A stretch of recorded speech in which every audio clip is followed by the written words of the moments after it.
Okay, I think it's 2:05 and we'll get started. So we have lots of time to make stuff today. We are definitely getting our hands dirty, and based on all those boxes and all that stuff over there, I'm impressed with my car. I can't even believe I have that. It was like the clown car of art supplies, because my car is not that big, but I don't know how I did it. So I brought everything for us to play with today. I'm just going to spend a little bit of time in this first part showing you what the options are.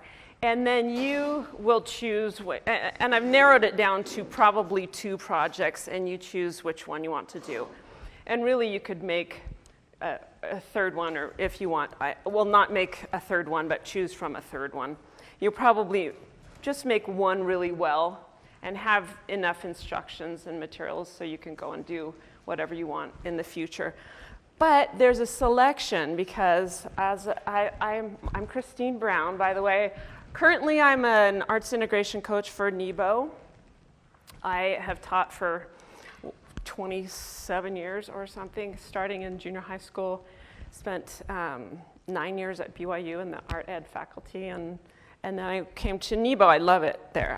I work with teachers, regular elementary teachers, integrating art into the curriculum. So I'm very familiar with the core elementary curriculum for art. For arts integration for children is my jam. I love coming up with just more joyful, meaningful, deeper ways to learn what they already have to learn anyway. But anyway, so we're going to just go over some of these things. But by working with teachers, I think arts integration is kind of like exercise. The best exercise you can do for yourself is the one that you'll actually do. So that's why there is a choice here. So pick the one that you're actually going to do and the theme that goes with it. So whatever you think you may actually do moving forward, that'd probably be the one that I would pick to do today.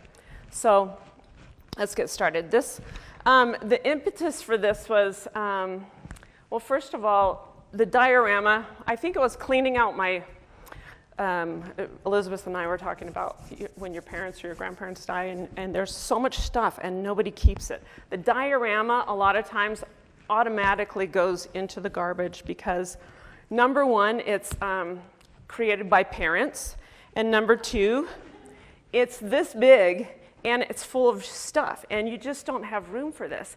And children like to work small. They are obsessed with tiny things. Have you seen the tiny little erasers that they collect and these tiny thing of French fries or Fritos? And they love working small. It's almost an obsession. And so you can work really small with children and come up with some fabulous projects. So you're not filling these shoeboxes full of stuff, and the parents aren't doing them. I think we really underestimate the ability of children, young children. So I'm going to share some examples of the whole spectrum from preschool to 6th grade. So one of my goals of this is elevating craft to art. So what's the difference between art and craft? And I just put a couple things that I was thinking about here. Personally, this is maybe how I would define it in a simple way. So crafts are something that can be easily reproduced. And to me, art, sometimes you can easily reproduce it too. So what's the difference? So art is more unique and cannot easily be reproduced. It's an outward expression of one's inner self. So if it's coming from you, it's not just assembling the pieces that your teacher or the PTA has already cut. It's actually you're having to construct it from your soul and your mind and your creativity. You're tapping into a part of the brain, especially during school, that we don't tap into. There's always a right answer. 2 + 2 is 4. This is how we spell this word in English. This is how this sentence is formed, or whatever. In art, if you open it up to an open-ended outcome, then you're tapping into a side of the brain. You're like, wait a minute, I have to figure out how I'm going to construct some seaweed out of paper. The way you do it may be totally different than the way you do it. Or maybe you're not even constructing seaweed because you're doing something different. But just giving them those choices. So it's a visual representation of the thoughts, feelings, and style choices of the individual. We don't do that often in school. Give them when do we express our thoughts and our feelings and our style choices, and even our emotions and our feelings. Okay, so this is, and no offense, okay, there is a purpose for this, kinesthetic skills, because our kids can't really cut anymore since COVID, and they can't follow directions so well. So there is a purpose for, these are owl projects, obviously. Those are paper plate owls, but obviously you're just assessing how well they can follow directions, cut, or assemble. Nothing really is coming from the child. Other than, I mean, it's all brown paint or it's all yellow, whatever it is. So even if you do, these are from a guided drawing where I show what an owl looks like. I'll draw circles, and you can have the tufts up high, or it can be rounded like a barn owl or whatever. But you can see, these are young children, and then they have this cute little artist statement, and we talk about why their owls are unique. So it's just giving them, if you put a whole bunch of those top ones on the board together, hung them out in the hallway, you say, which one's the best one? And you go, that one, because it looks exactly like the teacher's. You put those up, which one's the best one?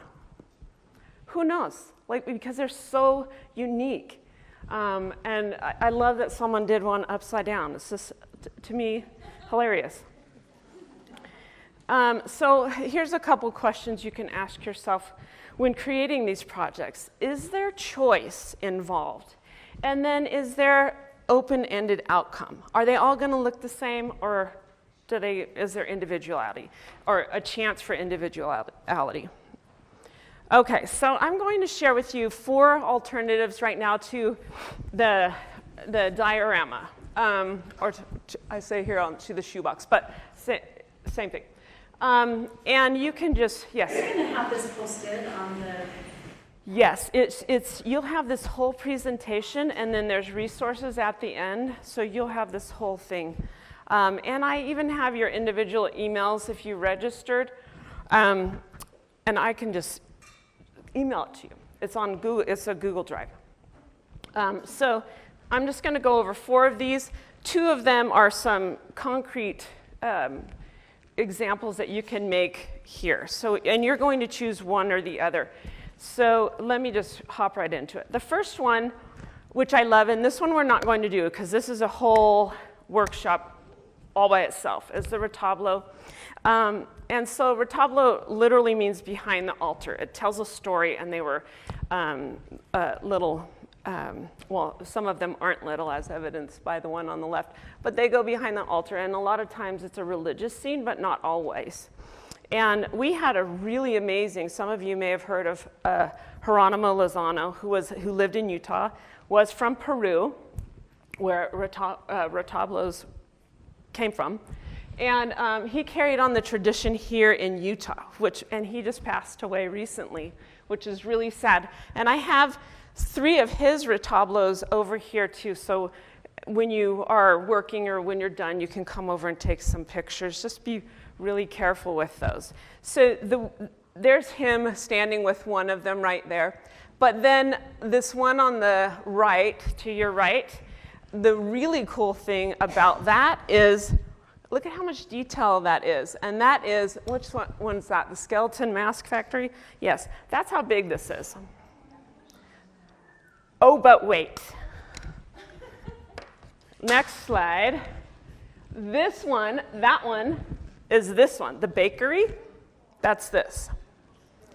So, and he does his with salt dough, which is really difficult to work with at this size. So I'm going to give you a couple different options. I did the whole salt dough recipe, and I've tried. It's very messy, and it was very difficult for something like this. He's amazing.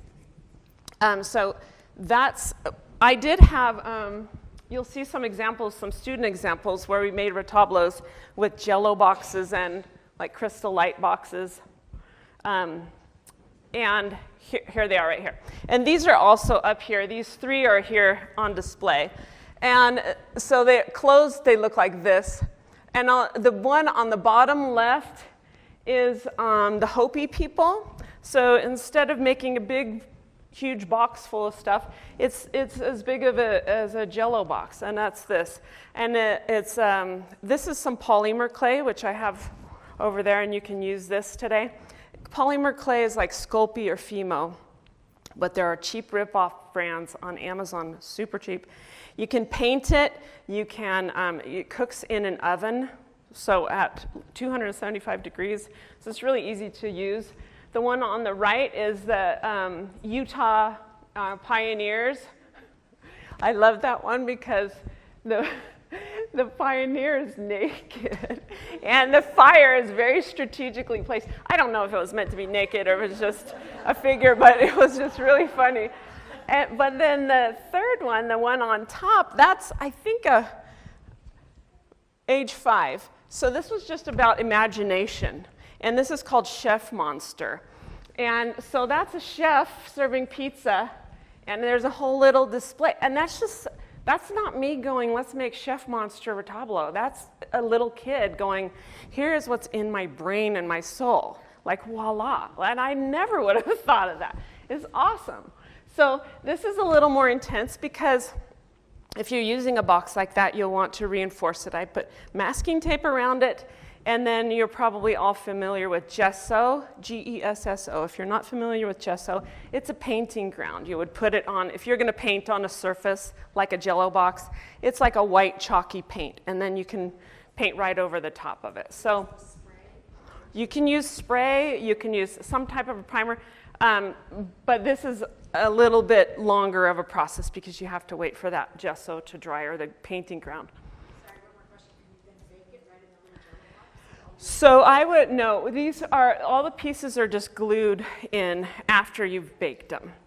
Here's the good news though. If you want to be able to keep track of whose is whose, just put them in a cupcake baking cup, you know, those paper ones, and have them put their name on it with a pencil or whatever, and then you just cook them all in the oven, and they stay with the kids' names on them. But so it's not.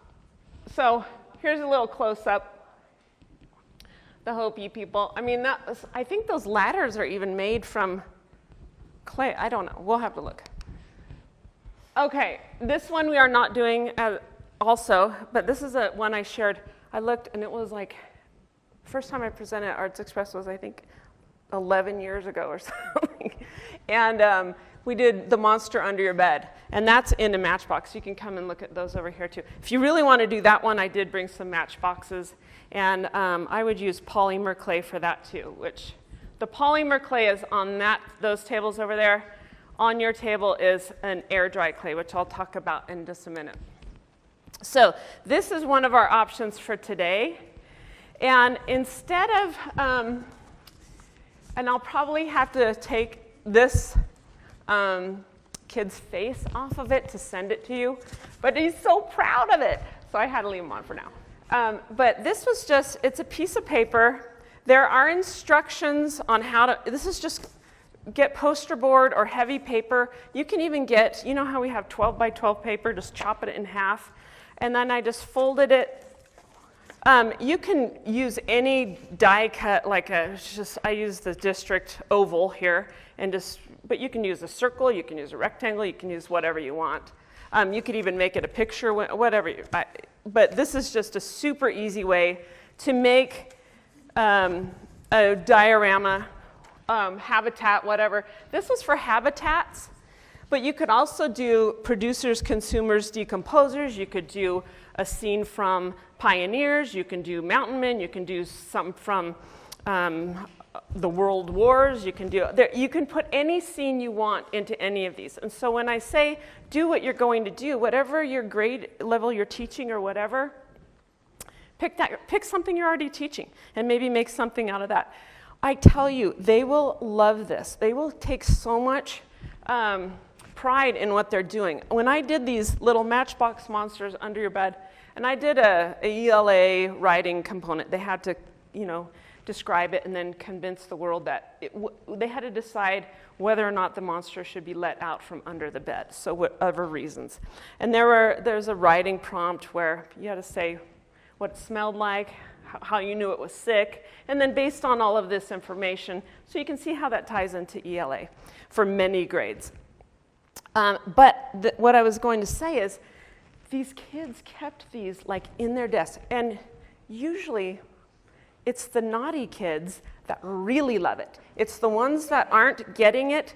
It's our English language learners, our kids that are naughty. Those are the ones you're going to reach with a project like this.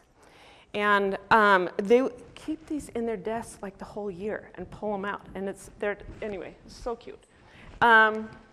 Okay, so here's another thing. This is what we did there's always an integrated component to the things I do right now. And so they fill out a little thing. They have to put facts. They have to put where it's from. In the back, I show you, I have laminated things of animals and which habitat they come from. So it's the tundra or the Arctic or whatever. And they can see what animals are there. They have to go research, okay, what would go in here? I'm not going to put a starfish in with a monkey, hopefully.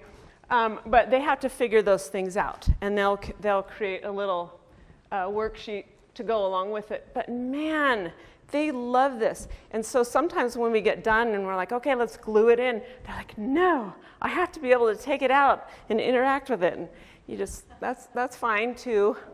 But they just love these. It's not just like filling out a worksheet. And they remember it. And if you can think of things, I'm not sure the ratio of art teachers to our regular teachers in here, but when I think back into my elementary school, the only things I remember are things I made. I still have a weird mask that they put on my face with Vaseline and straws or something, and I still have it. It's the grossest thing folded up. Or you sang it, or you danced it, or you performed it, or you made it. I can't remember one test I took or a worksheet, or I can't even, nothing. Like, you may still have the ashtray you made your dad, I don't know. But we just remember those things so much better. There's a reason why arts integration is a best practice. Okay, so these are here. You can use, on your tables is Model Magic, and then a weird brand that was on Amazon in these things, but it's colored. And those are air dry. So if you're going to do that project with your students, you would have to wait for it to dry before painting it. The clay that's on the table back there, which you're more than welcome to, is the polymer clay that you would cook in the oven. The clay on the table is not as marshmallowy and spongy. So if you're going to do little tiny details, the polymer clay is a lot easier to work with. It stays where you want it to stay. It doesn't kind of marshmallow back out. But I have come to really, I used to hate Model Magic, and I was going to get past it because it's cheap and it's accessible and it's easy to use.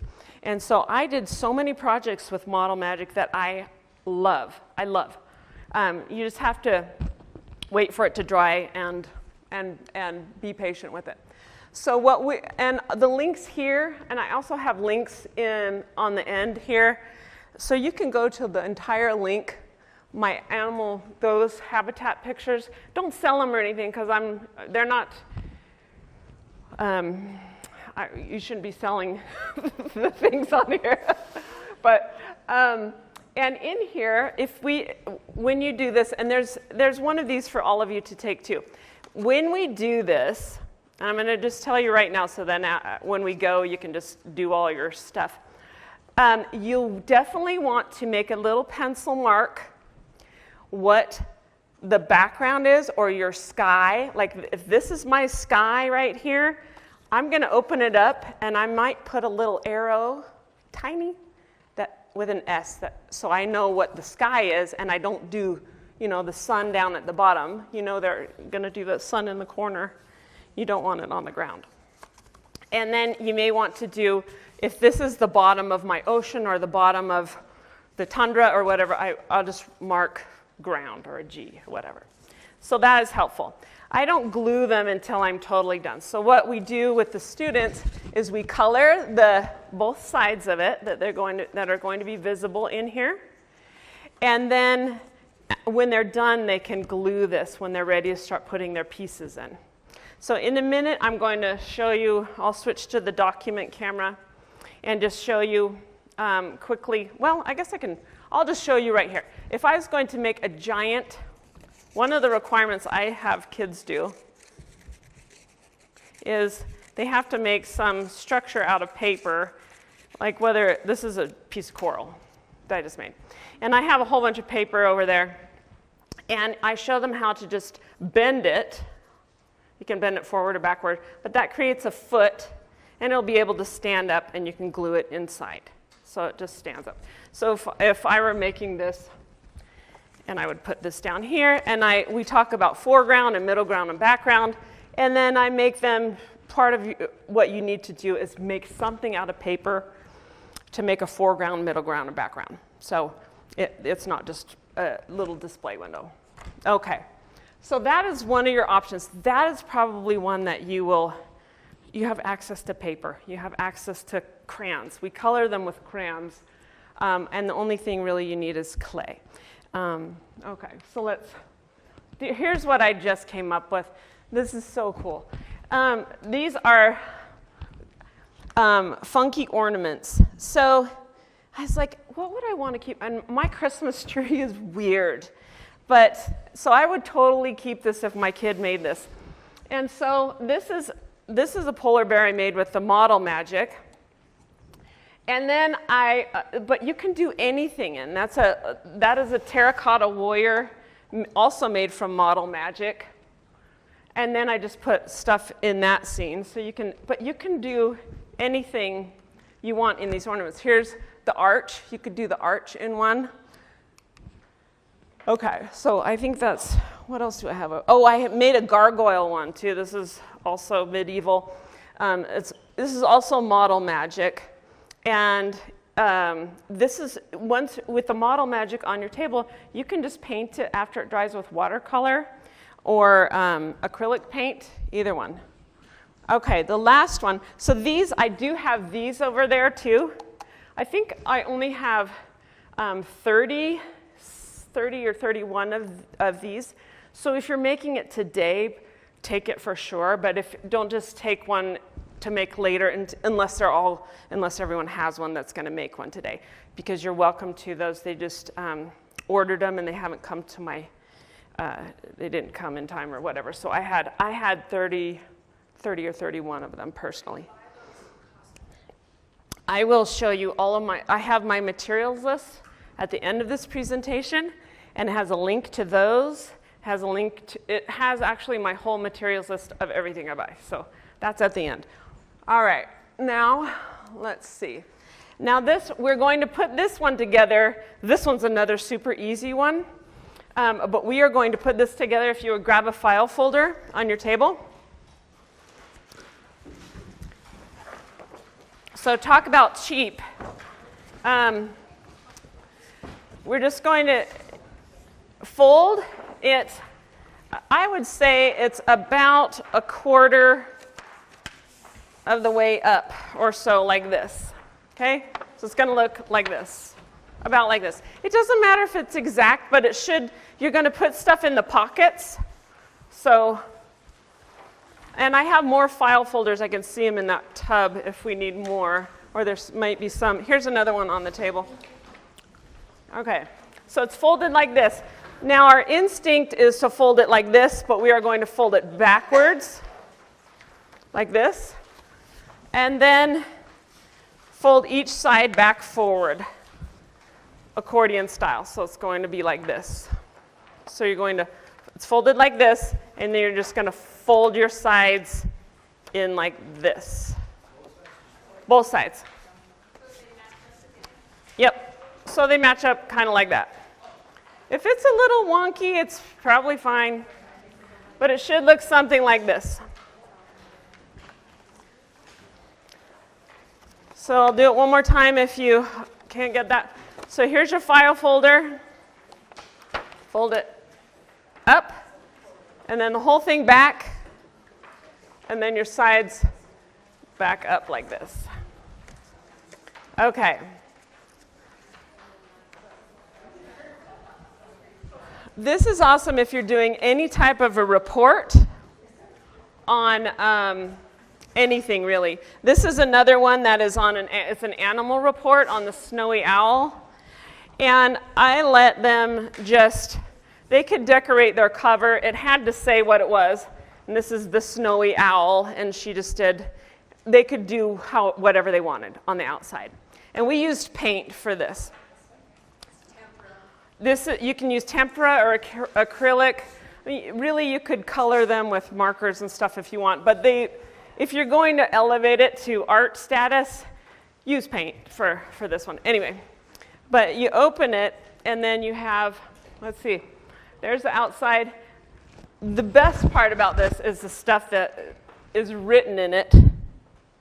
So you can pull out, there's the snowy owl right here. Here's a menu of what it eats.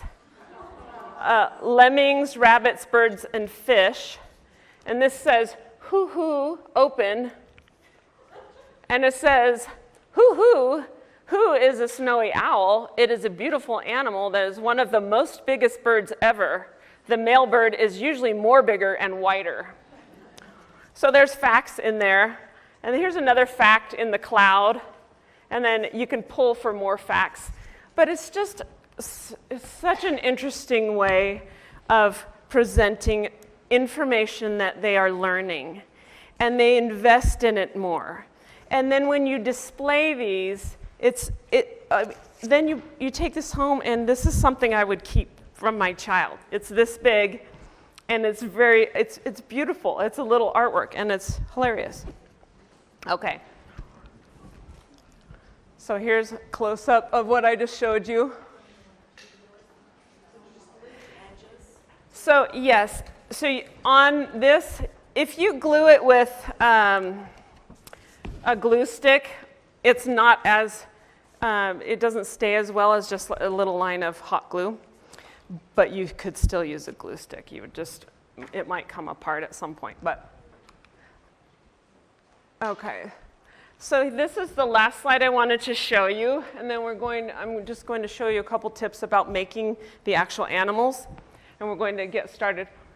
This is my resource page. Here's where I bought the plastic ornaments right on Amazon. So if you click that, it's the exact link. The ones I bought apparently take like 4 weeks or so now. So there are other options. If you just scroll down, they're like, these ones are similar. But this is a nice resource here. This is all of my resources that I buy and wear. So the prices might be different, and the top stuff comes from my own district warehouse. So you might not be able to get all of those. So if you want to know, like, wait, I really wanted to do the gargoyle. Whoops. That wasn't the right link. This should be a video. Okay, so here's a video showing me making the animal. So if you forget how to make the animal today or whatever, you can just click on that. If you want to look at my classrooms now I make are just one hyperlinked Google slide. So if you click on this whole thing, you can get like the writing prompts on here. You can get a video showing. So if I click here on this, it shows the writing prompts here, the profile that they write out there. If you click on this, it's the video to making it. So there's all these resources at the end of this presentation that we're on right here. Okay, so I'm going to switch over to the document camera really quick, and then I'm going to show you how to make. And you choose either Model Magic or polymer clay. It's up to you. Whatever you think you're going to use, that's the best one. So let me just switch over real quick. Does anyone have more questions? I know that was a fire hose. Yes? Do you ever have kids use a little bit of both, like some Model Magic and some of the chemo? For my own sanity, I would probably stick with one or the other because I take them home and bake them. Unless you have a faculty oven at school. toaster oven works, it's a lot. Like if I take all of their animals home, I can cook them in one baking sheet, bring them, and then I'm done. My toaster oven is small, but yes, you can cook them in the toaster oven. If you're only doing a little bit, you can have a toaster oven. That's a great resource for an art teacher. Okay, so right now, one other thing I wanted to show you. This stuff, I explored a lot with materials. Okay, let's see if we can get it to focus a little. So the polar bear's there, and it has this awesome snow. This is that foam that you use at your house to seal cracks or weathering stuff. And I brought it. It has a mind of its own, so watch out, but it is so fun. So if you're making snow, you just go psh, but it expands, so watch out. But it was cool because I just could put the polar bear right in there, and then it held it. So that was fun. All right, the model magic. You have some model magic on your table. And just for the fun of it, let's all make like just a little tiny, critter. Or let me just show you real quick. You're going to chop it in half. It only takes half. So if you want to just share, and then you can take home the extras, but you can just share. You'll probably only need a half a pack.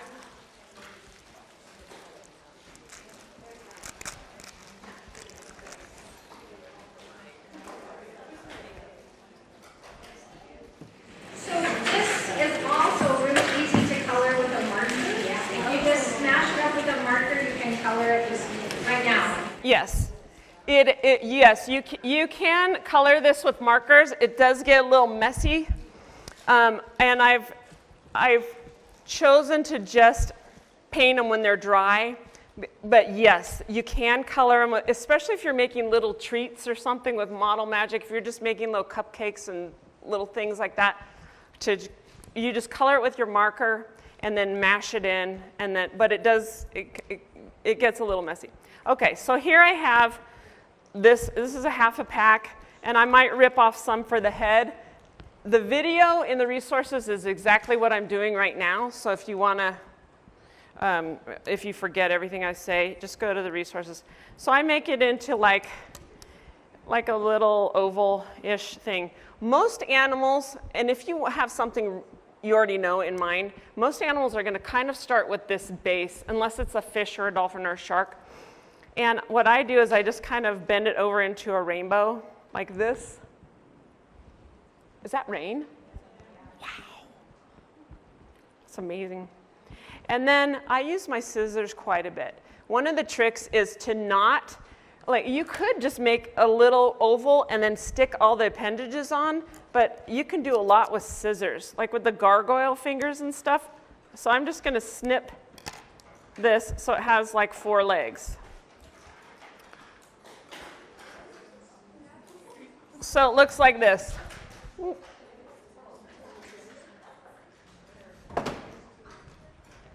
Okay, now if I wanted to, I could make it sitting up, I could make it crawling away, I could make it leaping, whatever. If I knew it was something with long legs, I'd make the legs longer. If I knew it had a longer body, but this is kind of a basic animal shape for a lot of things. I'm going to add the head. I'm just going to add, I don't even know what I'm making right now, but I'm adding the head. And this looks kind of like a bear. And I'm just going to pinch off. I'm pinching its ear, and I'm pinching its tail. And it already looks kind of like a bear or something. Now, you're going to make whatever you want here. If I wanted to make something with really long legs, I could. If I wanted him to be sitting down. The biggest challenge is getting kids not to make something flat. So they want to make a bear that looks like this, and it's just an outline of a bear instead of being able to sit up. So that's what they want to do right here. They want to make it flat.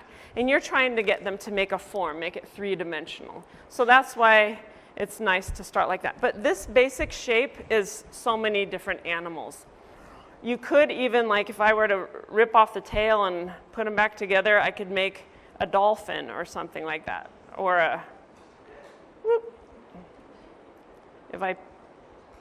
turtle, or Okay, there we go. Woo. All right. Okay, so that's starting to look like a dolphin. Seahorse, maybe? All right, so let me just give you the lowdown on the supplies, and then we are going to get started. That table back there has paints.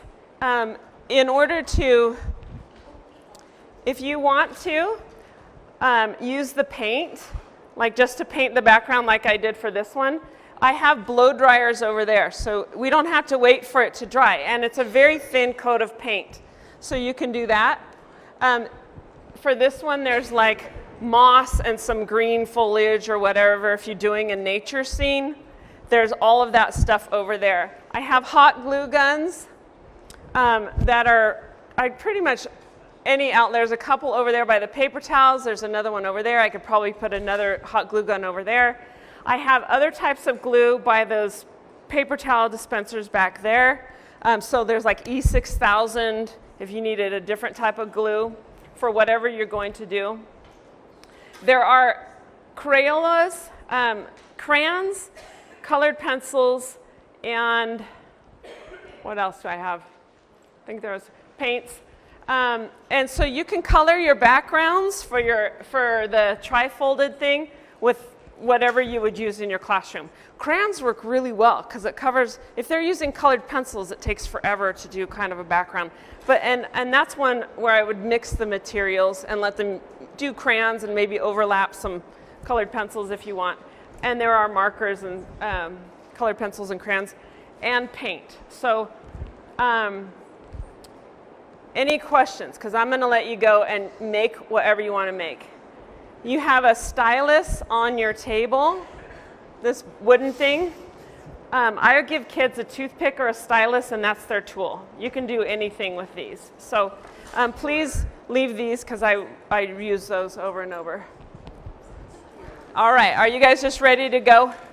No questions, I've overloaded you. You ready? Okay, awesome. That sounds like quite a storm.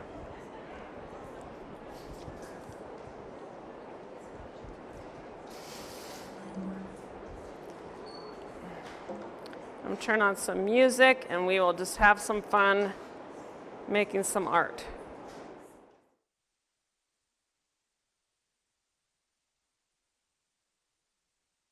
Hey, sorry to interrupt the art making. I had a great question.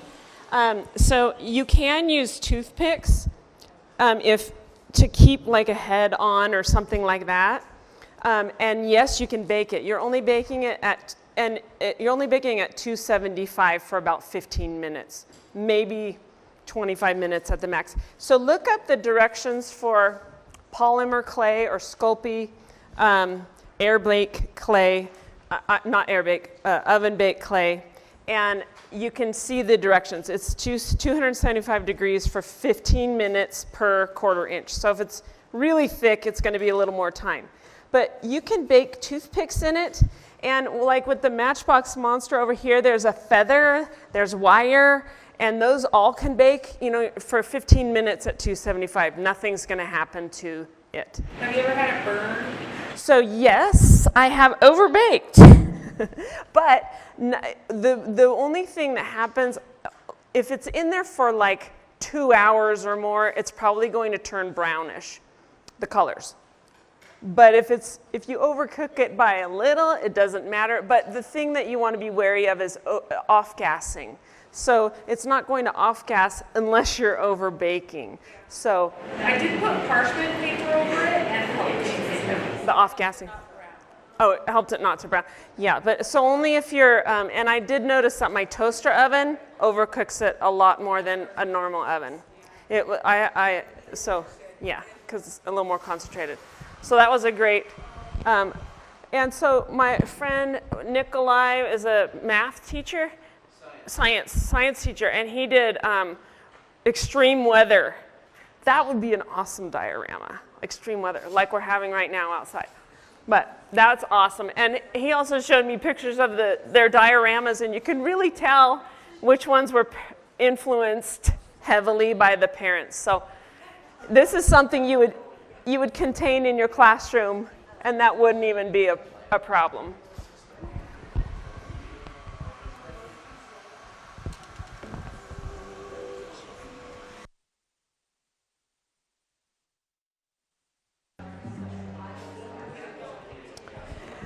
You have about a half an hour, which should be enough time, but just so you can judge how far you are and how far you need to go.